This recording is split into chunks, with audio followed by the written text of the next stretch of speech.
ছোটবেলায় সাধারণ জ্ঞানের বইয়ে পড়তাম যে জা ফন্টেইন এক আসরে 13টা গোল করছিলেন। তখন তো গুরুত্বটা বুঝতাম না। একটু জ্ঞান হওয়ার পরে বুঝছি যে ওটা একটা ভুতুড়ে ব্যাপার ছিল। কারণ আমাদের জ্ঞান হওয়া তো দূরে থাক, আমাদের কয়েক প্রজন্ম আমরা এই বিশ্বকাপে এত গোল কল্পনাও করি নাই। ইনফ্যাক্ট 78 থেকে এই 2018 পর্যন্ত 4 দশক পর্যন্ত বিশ্বকাপে স্ট্যান্ডার্ড সর্বোচ্চ গোল ছিল 6টা করে। এর মধ্যে শুধু রোনালদো নাজারিও একবার এসে 8টা গোল করে গেলেন। বাকি তো সবসময় 6 গোল করলেই আপনি সর্বোচ্চ গোলদাতা, 6 গোল করলেই বুট। একবার 5 গোল করেও ক্লোসা গোল্ডেন বুট পেলেন। আর পরের বছর 5 গোল করে 3জন না 4জন গোল্ডেন বুটের দাবিদার হলেন, মানে সর্বোচ্চ 5টা করে গোল। এবার আপনি চিন্তা করেন যে 6 গোলটা স্ট্যান্ডার্ড ছিল, সেই 6 গোল যারা করছে তারা সিরিয়ালে 4 নম্বরে আছে। সেই জিনিসটা ঘটায় দিছে কেলিয়ান এমবাপ্পে এবং লিওনেল মেসি। কিলিয়ান এমবাপ্পে কালকে রাতে যেটা করছে সেটা ক্রেজিনেস, কালকে রাতে ইংল্যান্ড এবং ফ্রান্স যেটা করছে সেটা ক্রেজিনেস।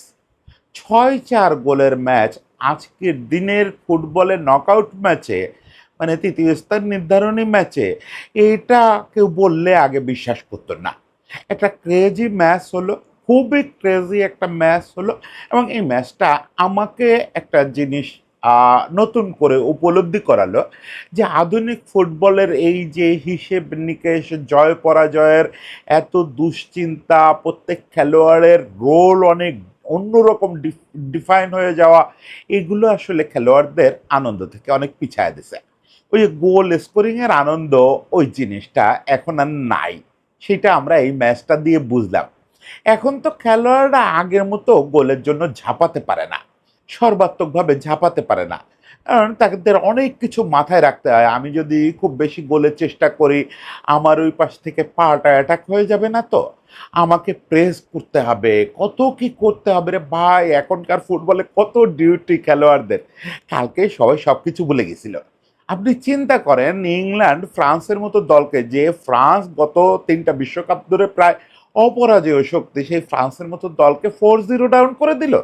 এটা হলো কেন? হলো ওই যে টুকেল তার দলকে 1-0 2-0 হওয়ার পরেও বলেন নাই যে যাও এবার নিজেদের গোল ঠেকাও, ম্যাচ নিশ্চিত করো। ওরা মনের আনন্দে গোল দিয়েই যাচ্ছে, দিয়েই যাচ্ছে। আবার ফ্রান্স সেকেন্ড হাফে ফিরে আসলো, তারা সেকেন্ড হাফে 4টা গোল করলো। তাতে কি ইংল্যান্ড বসে থাকলো না? 6-4 হয়ে গেল, ইংল্যান্ড আরো 2টো গোল করলো। কি বিস্ময়কর, কি বিস্ময়কর! দুই দলই যখন মনের আনন্দে খেলে, এই জিনিসটা খুব মিসিং হয়ে গেছে। আমি তৃতীয় স্থান নির্ধারণী ম্যাচ আমি বুঝি যে দু দলের একটা গা ছাড়া ব্যাপারও হয়তো ডিফেন্ডারদের মধ্যে ছিল, রোটেশন পলিসির কারণে সেরা খেলাটা দেখাইতে পারে নাই, কৌশলগতভাবে একটু রিল্যাক্স ছিল দুই দল। কৌশল আসলে সেভাবে ফ্রান্স দেখাইতেই পারে নাই, অন্তত প্রথমার্ধে। যাই হোক, এগুলো মাথায় রেখেও বলা যায়, এগুলো মাথায় রেখেও বলা যায় যে এটা আধুনিক ফুটবলরে এটা শিক্ষা দেওয়ার ব্যাপার। যে আপনি যখন খেলোয়াড়দের মাথার উপর থেকে ওই ট্রফির চাপ, জিততে হবে চাপ তুলে নেন, তারা এখনো আগের দিনের মতো ওই গোল উৎসব করতে পারে, ওই রকম ইন্ডিভিজুয়াল ব্রিলিয়ান্স দেখাতে পারে, ওই জা ফন্টেইনের স্মৃতি ফিরে আনতে পারে। এরা এখনো এটা করতে পারে। আপনি ভাবেন এমবাপ্পে এবার 10টা গোল করে ফেললো, এর মধ্যে দুটো, হ্যাঁ, 2 বা 3টে ম্যাচে সে গোল পায় নাই। এখন সবগুলো যদি ওই ফন্টাইনের যুগের মতো সে ওরকম এনজয় করার জন্য খেলতো, যে না তুমি যা খুশি করো, তোমার প্রেস করতে হবে না, তোমার ওই ট্রাক ব্যাক করতে হবে না, অমুক তমুক কিছু করতে হবে না, তুমি শুধু গোল করতে থাকো, মনের আনন্দে গোল করতে থাকো। যা ফন্টাইনের 13 গোলটা পার করে যাওয়ার কোনো ঘটনা ছিল? কোনো ঘটনা ছিল না। ফলে এই ছেলেপেলেরা, এই সময়ের তারকারা আমরা যখন থেকে দেখতেছি, তারা আসলে যে কত চাপ নিয়ে খেলে সেটা আজকের ম্যাচটা খুব বলে দিল। যে এই চাপ মুক্ত ফুটবল খেলা যদি হতো সত্যি সত্যি আগের যুগের মতো, তাহলে আমরা আরো অনেক কিছু দেখতে পারতাম। যাই হোক, সেগুলো তো হলো। ইন্ডিভিজুয়াল ব্রিলিয়ান্সের একটা চরম প্রদর্শনী হচ্ছে সম্ভবত, সম্ভবত না, এই 2026 ওয়ার্ল্ড কাপে। যতই ফন্টেইন, মুলার ওই যুগের কথা বলি, ও যুগেও আপনি একটা বিশ্বকাপে এরকম এক ঝাঁক ইন্ডিভিজুয়াল ব্রিলিয়ান্স এটা কল্পনা করতে পারেন না। ওই যেটা বললাম যে 6 গোল যারা এবার বিশ্বকাপে করছে, তারা র্যাঙ্কিংয়ে 4 নম্বরে আছে।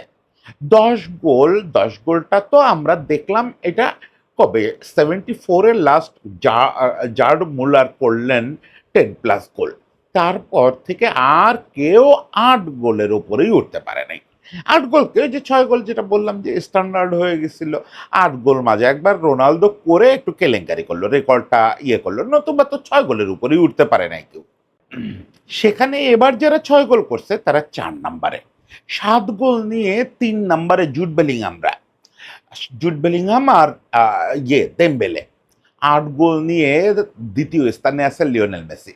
এটা আর্জেন্টিনা সমর্থকদের জন্য একটা নাইটমেয়ার রাত ছিল। আর্জেন্টিনা খেলে নাই, কিন্তু আসলেই নাইটমেয়ার একটা রাত ছিল।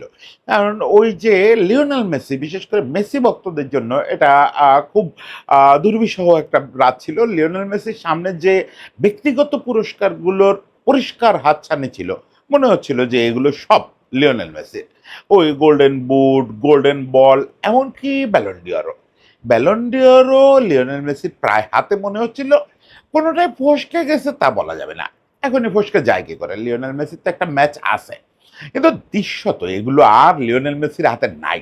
লিওনেল মেসির হাত থেকে ছিটকে বের করে দিয়ে গেছে এটা কিলিয়ান এমবাপ্পে। তিনটাই দেখেন, কিলিয়ান এমবাপ্পে গোল্ডেন বুট রেসে এমন একটা জায়গায় চলে গেল, 14টা গোল কন্ট্রিবিউশন হয়ে গেল, একটা অ্যাসিস্টও করছে। 10 গোল, 4 অ্যাসিস্ট, 14টা গোল কন্ট্রিবিউশন। এখন লিওনেল মেসিকে তার মানে আজকে 2টো গোল করতে হবে তাকে স্পর্শ করতে গেলে, আর তাকে টপকায় গোল্ডেন বুট পেতে গেলে একটা অ্যাসিস্ট করতে হবে। না, 2টো গোল করলেই গোল্ডেন বুট হয়ে যাবে, কারণ অ্যাসিস্টের নাম্বারের দিক থেকে বেশি থাকবে, লিওনেল মেসি বেশি থাকবে। ওকে, 2টো গোলও ফাইনালে আজকালকের দিনে খুব কঠিন। যদিও বলতে পারেন গত বিশ্বকাপ ফাইনালেই তো মেসি 2টো গোল করছে, এমবাপ্পে হ্যাটট্রিক করছে। ওরকম ভুতুড়ে ফাইনাল আবার ফিরে আসবে পরপর 2 বিশ্বকাপে হবে, এটা বিশ্বাস করা একটু কঠিন। এক টুর্নামেন্টে সর্বোচ্চ অ্যাসিস্টের যে রেকর্ডটা, সেটাকে ওলিসে নিয়ে গেল 7-এ। চিন্তা করা যায়, যেখানে 5টা অ্যাসিস্ট ছিল এর আগের রেকর্ড, সেটাকে সে 7-এ নিয়ে গেল। এবং সর্বোচ্চ অ্যাসিস্টের রেকর্ড এটা ভাঙা ওলিসের জন্য জাস্ট আরেকবার খেলতে আসলেই মনে হয় ভেঙে যাবে। গোল কন্ট্রিবিউশন টন সব মিলে যে অবস্থা হলো, তাতে গোল্ডেন বুট এবং বল দুটো দৌড়েই আপাতত আজকে রাতের আগ পর্যন্ত কিলিয়ান এমবাপ্পে পরিষ্কার ফেভারিট। না, পরিষ্কার ফেভারিট বলা যাচ্ছে না কেন, আরো অনেক অ্যাট্রিবিউট আছে তো গোল্ডেন বলের ক্ষেত্রে, সেগুলোতে আপাতত যারা স্কোরিং করেন, অপটা, সোফা, তাদের স্কোরিং এ এখনো পর্যন্ত মেসি ক্লিয়ারলি অ্যাহেড। এবং কারণ মেসির সবগুলোতে রেটিং হচ্ছে 9-এর ওপরে, 9.3 সম্ভবত। এমবাপ্পে এখনো কালকে রাতের পারফরমেন্সের পরেও 9-এ পৌঁছাইতে পারে নাই, কালকেও যদিও 10/10 রেটিং পাচ্ছে। আজকে রাতে মেসি মোটামুটি পারফর্ম করলে গোল্ডেন বলটা হয়ে যাবে, থার্ড গোল্ডেন বল হয়ে যাবে। কিন্তু ওই যে গোল্ডেন বুটটা দ্বিতীয়বারের মতো অধরা হয়ে গেল শেষ সময় এসে। গত বছরও ওই যে ম্যাচটায় ফাইনালে এসে এমবাপ্পে হ্যাটট্রিক করে গোল্ডেন বুটটা কেড়ে নিল। এবারও ওই তৃতীয় স্থান নির্ধারণ নিতে এসে গোল্ডেন বুটটা অনেকটা কনফার্ম করে ফেললো। তবে লোকটা লিওনেল মেসি তো, এই জন্য আপনি ভরসা একটু হলেও রাখতে পারেন। আর ব্যালন ডিওরের কথা যেটা বলতেছিলাম, ব্যালন ডিওরের লড়াইটা ব্যালন ডিওরে তো এই গোল নাম্বার টাম্বার খুব বেশি প্রভাব ফেলবে না। ব্যালন ডিওরে বিরাট প্রভাব ফেলবে হচ্ছে কে তার দলকে একা টানছে, ওই জিনিসটা জার্নালিস্টদের কতটা প্রভাব ফেলতে পারে। সেখানে এমবাপ্পে আর মেসি মূল ফাইট দিবে। ব্যালন ডিওর পাওয়ার র্যাঙ্কিংগুলো এখনও হ্যারি কেইনরে 1 নম্বরে দেখাচ্ছে, বাট আমি দৃঢ়ভাবে বিশ্বাস করি, আমার এতদিনের ব্যালন ডিওরের ওই প্যাটার্ন দেখার অভ্যস্ততা বলে যে এখানে এমবাপ্পে আর মেসি চূড়ান্ত ফাইটটা দিবে। সেখানে এমবাপ্পে কিন্তু বেশ আগে গেল, যদি না মেসি আজকে আর্জেন্টিনার চ্যাম্পিয়ন করতে পারে। ফলে যে পুরস্কারগুলো কালকে পর্যন্ত মনে হচ্ছিল ওই ব্যক্তিগত পুরস্কারগুলো মেসির অনেকটাই নিশ্চিত, সেই পুরস্কারগুলো বেশ হাত থেকে দূরে দূরে চলে গেল, গোল্ডেন বল ছাড়া বাকি সব বেশ দূরে চলে গেল। কিন্তু জিনিসটা তো এখনো মেসির পায়ে আছে, মেসি চাইলে আবারও সবগুলোরে মুহূর্তের মধ্যে ফিরায় নিয়ে আসতে পারে। It's a crazy world cup going on. ফলে আপনি আশাই করতে পারেন যে আজকে ফাইনালেও কিছু ক্রেজিনেস হবে। সে পর্যন্তই এমবাপ্পের এনজয় করেন, এই তৃতীয় স্থান নির্ধারণী ম্যাচ বলে ছোট করার কোনো চেষ্টা করেন না। অনেকেই দেখলাম ভাবতেছেন যে তৃতীয় স্থান নির্ধারণী ম্যাচ, দুই দলই হাল ছেড়ে দিছে, তাই তো এরকম উৎসব হচ্ছে না। এমবাপ্পে বা সাকা বা দেমবেলে ওরা যে যা করছে, এভরিথিং এভরিথিং এনজয়েবল। এইটাই ফুটবলের আদি সৌন্দর্য। আপনি বলতে পারেন যে ডিফেন্সিভ সৌন্দর্য, এই কৌশলগত সৌন্দর্য, এগুলোরে আপনি পাত্তা দেন না। না, আমি ২ পয়সার পাত্তা দিই না ভাই। আমি ২ পয়সার পাত্তা দিই না। ওই যে ২০১০ এর স্পেন সারাটা সময় ধরে একটা করে গোল করে চ্যাম্পিয়ন হওয়া, ও দেখতে ভাল লাগে না। আমি পুরোনো আমলের ফুটবল দর্শক, আমি গোল দেখতে চাই। আমি অ্যাটাক দেখতে চাই। সেই জিনিসটা ফিরে আসলো পুরো বিশ্বকাপ জুড়ে। এইটা আমাদের জন্য একটা বড় পাওয়া। আমি জানি না এটা কি এই ট্রেন্ডটা থাকবে নাকি এই বলটার কথা একটা অভিযোগ অলরেডি গোলকিপাররা অনেকে করছে যে সেমিফাইনালের আগ পর্যন্ত বলটা, যে বলটা ছিল, বল তো সেমিফাইনাল ফাইনালে চেঞ্জ হলো, সে বলটা একটু ভুতুড়ে আচরণ করছে, ফলে গোল বেশি হয়েছে। বাট তৃতীয় স্থান নির্ধারণী ম্যাচে হয়তো ওই বলেই খেলা হলো, তাহলে তো বলের দোষ না। তার মানে খেলোয়াড়দের গোল স্কোরিং এর যে ইন্ডিভিজুয়াল ব্রিলিয়ান্স দেখানো, সেটা প্রবণতা বাড়তেছে। এটা বাড়তে থাকুক, এটা বাড়তে থাকুক। সামনের দিনে আমরা আরো বেশি অ্যাটাক দেখতে চাই। আমি তো সেমিফাইনাল ফাইনালেই এরকম ১০ গোলের ম্যাচ দেখতে চাই। ফাইনালে কি ১০ গোলের ম্যাচ হওয়া সম্ভব? লিওনেল মেসি বা রদ্রি কি বলেন? আপনারা একটু ট্রাই করেন, একটা ১০ গোলের ম্যাচ হয়ে যাক আজকে। সবাই ভালো থাকবেন।